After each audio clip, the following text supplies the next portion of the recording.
Magandang araw, bagong Pilipinas. Narito ang Police News Express sa oras na ito.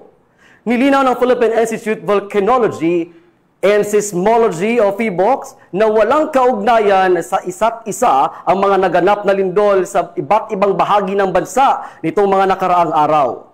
Ayon sa PHIVOLCS, magkakaibang fault lines ang pinagmulan ng mga pagyanig, kabilang ang mga magnitude 7.4 na lindol sa Davao Oriental ngayong Biyernes, October 10, magnitude 4.4 sa La Union at magnitude 6.9 sa Cebu, kamakailan.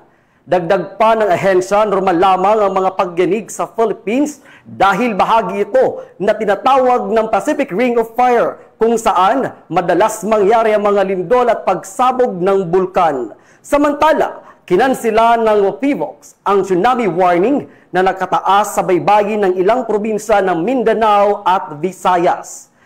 Tinitiyak naman ng PNP na nakaalerto ang lahat ng unit sa buong bansa upang agarang makaresponde sakaling magkaroon ng pangangailangan pang-emergency. Pinapayuhan din ng publiko na manatiling kalmado, maging maingat at sumunod sa mga paalala ng mga otoridad para sa kaligtasan ng lahat.